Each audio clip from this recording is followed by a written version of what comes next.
नाम का ऐसा अभ्यास कि नाम रुके ना। एक संत के एक शिष्य थे, तो शौच में भी नाम जप कर रहे थे, कृष्ण कृष्ण कृष्ण कृष्ण। किसी ने देखा, जाके उनके गुरुजी से कहा, महाराज ये तो बहुत ही भ्रष्ट है। क्यों? बोले तो शौच में भी नाम जप करता है। ओ, बड़ाई ना करके उसकी बुलवाया, है शौच में नाम जप करते हो? गुरुजी ने कह दिया। दूसरे दिन ऐसे जवान पकड़ के शौच में बैठा, और जो दोष दर्शन करने वाले होते हैं सब, उनका एक चश्मा अलग होता है, वो छिद्रान्वेषण दूसरों के दोष ही देखा करते हैं। दूसरे दिन वो गए, बोले महाराज आज तो मुंह में हाथ डाले बैठा, ऐसे ऐसे बैठा था। तो बुलाया और कहा, भाई वैष्णव होकर तुम अवैष्णव काम करते हो, शौच के समय ऐसा नहीं, मुख में हाथ क्यों डाले थे? तो रोने लगे, बोले गुरुजी आपकी आज्ञा भी नहीं टाल सकते और मुझसे नाम के बिना रहा नहीं जाता, इसलिए मैंने जवान पकड़ा कि जवान से नाम ना निकले, पर उस समय भी हृदय से चल रहा था, हृदय से लगा लिया और कहा बेटा तुम्हारा जीवन धन्य हो गया। गुरु के मना करने पर भी नाम जब ना उनकी आज्ञा का पालन हो, तो इसलिए जवान पकड़ लिया, पर खुल के कह दिया कि गुरुजी शौच में भी हृदय से नाम चल रहा, हम नहीं छोड़ पाएंगे। तो बोले यही जीवन का सार, और हृदय से लगा लिया। और छिद्रान्वेषण वाले को कहा, आज के बाद हमारे सामने मत आना, हमसे रहा ना जाए, हमको कसम दिला दी जाए तो भी ना रहा जाए। एक संत के पास एक गए, बोले 18 साल से आपने कहा था राम राम जप करो, तो हमने जप किया, लेकिन हमको कोई दिव्यता तो समझ में आई नहीं। तो उनका, अच्छा हमें गुरु मानते हो? बोले हाँ गुरु मानते हैं, आपको पक्का मानते हैं? बोले तुम्हें हमारी कसम है, बस कल तक ये नाम ना जपना, फिर कल आओगे तो हम ऐसा मंत्र देंगे कि बहुत जल्दी तुम्हारे को सिद्धि प्राप्त हो जाएगी। तो ठीक है, प्रणाम करके चले, फिर वो अभ्यास। अब गुरुजी ने कसम खवाई तो सीढ़ी नहीं उतर पाए, रोके आए, बोले गुरुजी ऐसा तो नहीं हो सकता, अब नाम तो नहीं छूट सकता गुरुजी, आपने कसम खवा दी, इतनी देर में कितने नाम चल गए गुरुजी, अब ऐसा नहीं। बोले बस यही मिला 18 साल से, जो नाम में तुम्हें प्रियता हो गई, अब क्या दुर्लभ रह गया, आगे जब इसका फल प्रकाशित होगा तो सच्चिदानंद भगवान का मिलन। तो हमारा स्वभाव बन जाए कि रहा ना जाए बिना भजन के, हमारा जीवन भजन बन जाए। मत प्राणा उसे ही कहते, हर श्वास में भगवान का स्मरण। गोपीजनों के लिए भगवान ने कहा, मन मनस का ता मन मनस का मत प्राणा मदर्थ त्यक्त दहिका। मन मनस का, उनका मन मैं हूं, उनका प्राण मैं हूं। गोपियों के हृदय में श्री कृष्ण प्राण है, गोपियों के मन श्री कृष्ण है। मेरे लिए समस्त देह सुखों का त्याग कर दिया। देखो भगवत प्राप्ति ऐसे नहीं होती, मेरे मन से जीवित है गोपियां। भगवान ने कहा मेरे प्राण ही गोपी के प्राण है, भगवान के प्राणों से अनुप्राणित, भगवान के जीवन से जीवित। ये क्यों? भगवत स्मरण। हर श्वास तो भगवान को प्राण समर्पित, हर वृत्ति तो चित्त और मन समर्पित, पूरा निश्चय भगवान मेरे तो बुद्धि समर्पित, और अहम भगवान के दासत्व में समर्पित। जब श्री भरत जी महाराज चित्रकूट जा रहे हैं, तो भरद्वाज जी के आश्रम में तो उनको रात्रि में बड़ा संकोच हो रहा है भरद्वाज जी से एकांत में मिलने की, क्योंकि भरत जी को एक अंदर चुभन थी कि मेरे को ही लक्ष्य बनाकर कैकेयी मैया ने राम जी को 14 वर्ष का वनवास, तो बड़ा कि मैं ही ऐसा कलंकी हूं जिसके कारण मेरे प्रभु को इतना कष्ट, तो बड़ा सकुच कर रहे थे। और वहां चर्चा हो रही थी, भरत जी पधारे हैं, तो कहा भरत सरिस को राम सनेही, जगु जपु राम राम जपु जेही। भरत जैसा राम प्रेमी कौन हो सकता? सारा संसार राम राम जपता है, पर राम जी क्या जपते हैं? श्री भरत श्री भरत श्री भरत। भरत सरिस को राम सनेही, जग जपु राम राम जपु जेही। भरत जी के समान कौन प्रिय? क्यों? भरत जी जैसे राम जी को निरंतर जपते, जैसे राम जी श्री भरत ऐसा जपते हैं। प्रेमी का हृदय हर समय अपने प्रीतम के चिंतन में तन्मय रहता है। विलक्षणता उसी में आती जो निरंतर भजन परायण रहता है। भगवान का स्वभाव, भगवान की महिमा, भगवान का प्रभाव उस भक्त के हृदय में उतरने लगता है जो निरंतर भगवत चिंतन परायण रहता है। यहां सावधानी रखनी है, भजन परायण होने पर भी हमारे अंदर चाह नहीं पैदा हो रही तो कोई ना कोई हमें त्रुटि हो रही है। जिसको अपने साध्य का पता है, मेरा साध्य क्या है, श्यामा श्याम, तो फिर राजी कैसे हो रहे हो? और से जब तुम्हारा साध्य श्यामा श्याम है तो तुम राजी कैसे हो रहे हो? और बात से, धन से, संपत्ति से, प्रणाम से, नमस्कार से, जब तुम जानते हो ये मिथ्या है, तुम्हारा साध्य परमात्मा है, तो तुम परमात्मा के सिवा अन्य किसी से कैसे राजी हो गए? साधना के विघ्न जिनसे हमें बचना है, ये विघ्न है। अपने आराध्य देव साध्य के बराबर किसी को नहीं रखना, ये बात समझो। किसी वस्तु, व्यक्ति, स्थान, घटना, परिस्थिति, कैसे तुम राजी हो गए कि प्रभु का विस्मरण, जैसे हम किसी व्यक्ति से मिलने में प्रभु को भूल गए तो वो व्यक्ति प्रभु से बढ़कर हो गया। किसी वस्तु के भोग में हम प्रभु को भूल गए तो वस्तु प्रभु से बढ़कर हो गए। साध्य की ओर जिसकी दृष्टि नहीं है वो साधक किस बात का? अपने को जो एकांत रूप से भगवत प्राप्ति के मार्ग में चलाया है उसी को साधक कहते हैं, और जो हर समय साध्य को लक्ष्य रखता है वही साधक, प्रवीण साधक है। अपने कार्य में, अपनी साधना में, अपने मार्ग में दूसरे की तरफ ताको झाको मत, चुपचाप चलते रहो। साधक को हमेशा ध्यान रखना चाहिए, हमें कभी लक्ष्य को भूलना नहीं है। हमारा लक्ष्य क्या है? खड़े हैं तो हमारी दृष्टि बिल्कुल मंत्राकार, कार्य में है तो नाम जप। जी जब पूछे क्या चल रहा है, आपकी कृपा से चल रहा है, उत्तर यही होना चाहिए, झूठ नहीं, सत्य यही होना चाहिए। लक्ष्य को भूल गए जिस मिनट जिस सेकंड, उससे बड़ी हानि क्या है? तुम साधक क्या हो? हानि हरिवंश के नाम अंतर परे, कहा हनुमंत विपत्ति प्रभु सोई, जब तो सुमिरन भजन न हुई। हरि बाबा ने एक दृष्टांत में बताया, एक सिद्ध फकीर एक संत की झोपड़ी पर गए तो वहां गड्ढा बना हुआ था सामने घुटनों का भी। उनका शिष्य और संत जन थे, तो उनका ये क्या है? बोले हमारे गुरुजी यहां दंडवत करते हैं। कहा ऐसे चिकने चट्टान में भी गड्ढा बन गया, इतनी दंडवतें करते हैं? बहुत गदगद कंठ हुई, आप बहुत दिव्य संत हैं जो इतनी दंडवतें रोज प्रभु को करते हैं। तो आकाशवाणी हुई कि इनकी दंडवतों से मैं खुशी नहीं हूं। तो सिद्ध फकीर जो थे संत, वो रोने लगे। इतने में महात्मा आ गए। अरे देखा कृष्ण, तो प्रणाम किया, उनका दंडवती करना स्वभाव था, प्रणाम किया, वो रो रहे थे, उनकी तरफ बड़ी दुखद दृष्टि से देख रहे थे। तो उनका प्रभु आप रो क्यों रहे? तो उनका तुम्हारे लिए रो रहा हूं। हमारे लिए क्या परेशानी है? हमको क्या परेशानी? बोले आप इतनी मेहनत करते हैं, इतनी दंडवत करते हैं, और आकाशवाणी हुई है कि प्रभु आपकी दंडवतों से, नमन से खुश नहीं है। वो नाच पड़े। बोले सच्ची? बोले हाँ। बोले प्रभु ये तो बड़ी खुशी की बात है कि मैं दंडवती करता हूं, प्रभु को ही पता है, प्रभु देख रहे हैं कि मैं उनको दंडवती करता हूं, इसमें रोने की क्या बात है? ये तो बहुत खुशी की बात है। वो खुश है कि नहीं खुश, इसका परिणाम मिलेगा कि नहीं, सबसे खास बात है कि हर दंडवत वो हमारी देख रहे हैं, हर दंडवत बड़ा आनंद से प्रफुल्लित होकर वो रोने लगे। आनंद अश्रु इस बात से कि प्रभु मेरी हर दंडवत को देख रहे हैं, स्वीकार करें ना करें, लेकिन मेरी दंडवत को देख रहे हैं, मेरी साधना को देख रहे हैं। थोड़ी देर में आकाशवाणी फिर हुई, ऐ संत मैं तुम पर बहुत प्रसन्न हुआ, तुम जो चाहो मांग सकते हो। तो जो सिद्ध महापुरुष आए हुए थे उन्होंने कहा अभी तो आपने आकाशवाणी की थी कि इनकी बंदगी, इनकी दंडवत से आप प्रसन्न नहीं, अभी आप कहते हैं मैं बहुत प्रसन्न हूं, तो इतनी देर में कौन सी साधना हो गई?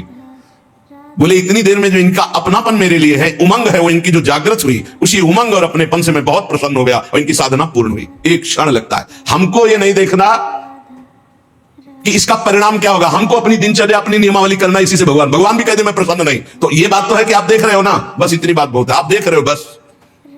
शनै शनै रूपरमेत बुद्ध्या धृति गृहीतया आत्मसंस्थम मनः कृत्वा न किंचिदपि चिंतयेत्।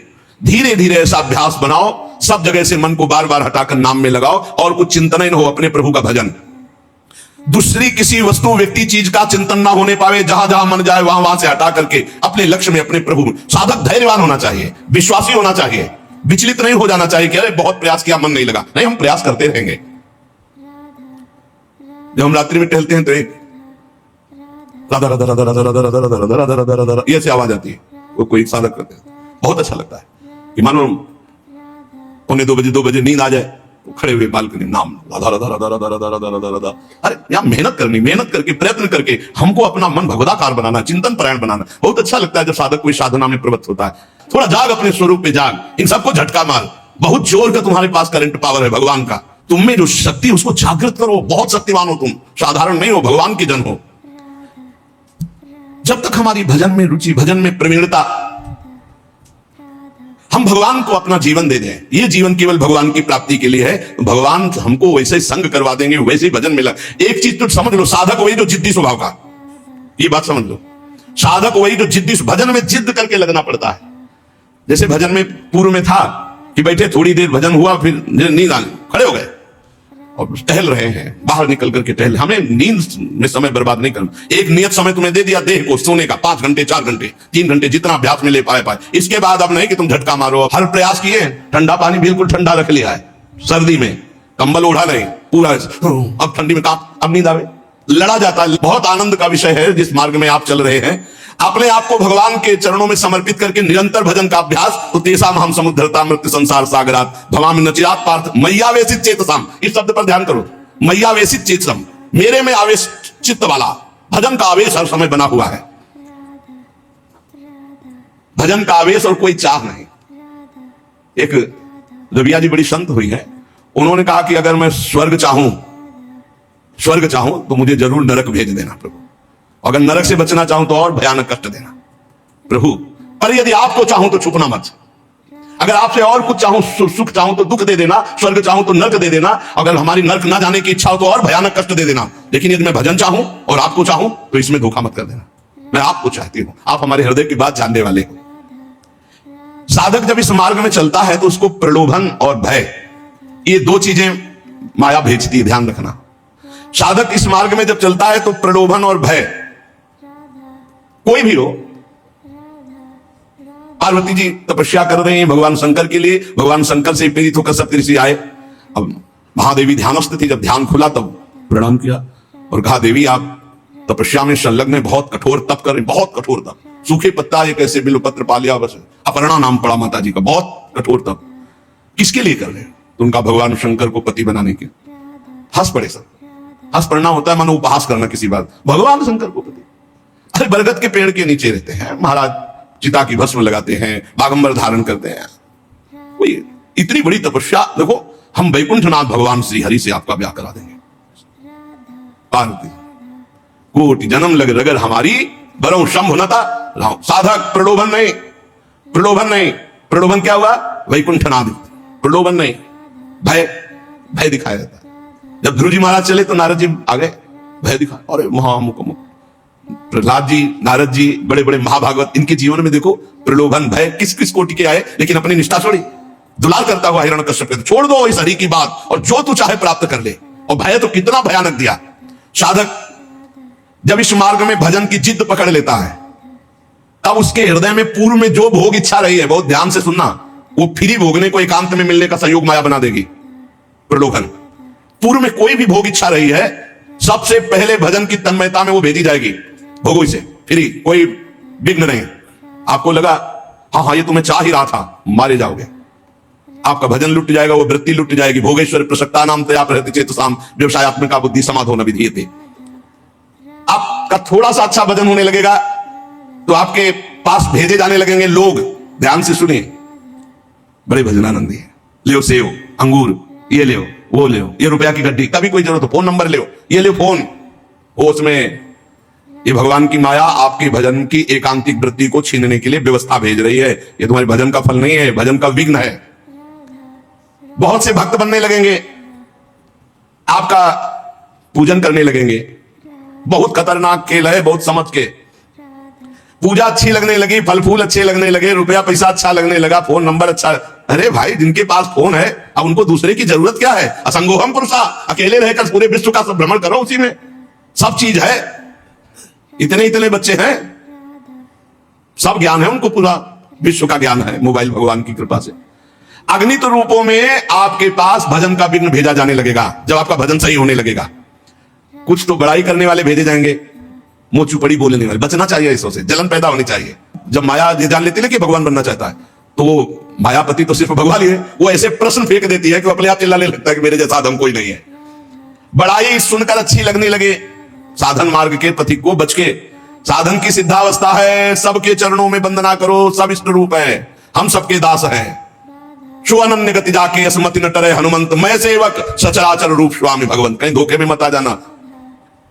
मान देने वाले, पूजा करने वाले, फूल चढ़ाने वाले, प्रलोभन देने वाले, ये तुम्हें भ्रष्ट करने आए हैं, तुम्हें ऊंचे उठाने नहीं आए। ध्यान रखना। जो बड़ी बड़ी बातें आपके सामने प्रशंसा की करें, आप सुनो तो जान लेना ये भ्रष्ट करने के लिए माया ने भेजा है। ये माया का पार्षद है। मुझे राधा राधा राधा राधा, सावधान, हे हरि बचाओ, हे प्रिया जो बचाओ। अगर इनसे बच गया तो आगे सिद्धियां आती हैं। सिद्धियां किनको आती हैं? जो इन सबसे बच गया। अगर सिद्धियों से बच गया तो बड़े बड़े देवता हाथ जोड़कर खड़े हो जाते हैं और कहते हैं आपको जो सुख चाहिए, आप देवलोक चलो, अभी आपको भ्रमण कराते हैं, आप जो सुख चाहिए। जब मृत्यु लोक चाहो, मृत्यु लोक में कोई जान नहीं पाएगा। जब चाहो देवलोक, जब चाहो जिस लोक का भोग, क्योंकि भगवान को प्राप्त करना चाहना, भजन करना, भगवान को प्राप्त करना चाहना, तो उसकी चाह को बदलते हैं। देवता लोग हाथ जोड़कर खड़े हो जाते हैं। बड़े बड़े देवता लोकपाल उसके सामने आने लगते हैं। आप वरुण लोक चलो, आप इंद्र लोक चलो, आप वायु लोक चलो। साधक भय और प्रलोभन आखिरी तक, जब तक भगवान के दर्शन न हो जाए, कुछ स्वीकार न करे, इनसे बचा रहेगा तो भजन सफल हो जाएगा। एकनिष्ठ साधक ही जीत सकता है इन प्रलोभन और भय से। अपने गुरुदेव को आदर्श मानकर, बस उनकी आज्ञा पर छुप करके, अपने आप को छुपाकर भजन करके भगवत साक्षात्कार कर ले। फिर भगवान जब करवाना चाहते हैं जगत मंगल, फिर वो सारी जिम्मेवारी उनकी होती है। हमारा मार्ग कैसा है ये हमें केवल गुरुदेव से देखना है और किसी व्यक्ति से सलाह नहीं लेनी है। फिर हमें कोई बुरा कहता रहे तो हमें कोई परेशानी नहीं, क्योंकि हम गुरुदेव से मिलकर चल रहे हैं। बस साधक मार्ग पर चलने वाला है, अभी सिद्ध तो हुआ नहीं, इसलिए उसे कभी भूलकर कोई दूसरा भरोसा नहीं कर लेना है। भरोसो जाए दूसरों सो करो। अगर किसी का भरोसा कर लिया तुम्हारा मार्ग रुक जाएगा। भरोसो जाए दूसरों सो करो। मोही तो सावन के अंधे जो सूझत रंग हरो ही हरो। हमारी महारानी, हमारी लाडली जो जैसे रखे वैसे हम महानता आनंद का अनुभव करेंगे। दूसरे से नहीं बने तो रघुबरते बने, बिगड़े तो भरपूर, तुलसी और अंते बने ताबन पे धूल। अनन्यता, निष्ठा, इष्ट प्रियता।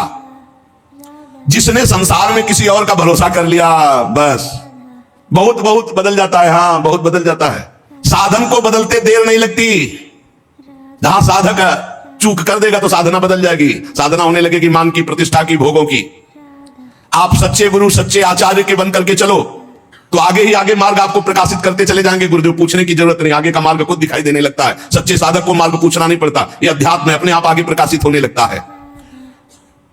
सफलता आपके चरण चूमेगी यदि सावधान रहे तो। अगर इन विषयी पुरुषों के फसाव में आकर फंस गए, भटक गए, तो फिर बदल जाएगी, साधना बदल जाएगी। परमार्थ में बहुत सावधान। एक भी जीवन भर कोई अपना नहीं होना चाहिए, पूरे विश्व में कोई पराया नहीं होना चाहिए। ये चतुरता उपासक की। एक भी पूरे जीवन में अपना नहीं होना चाहिए, पूरे जीवन में, और पूरे विश्व में कोई पराया नहीं होना चाहिए।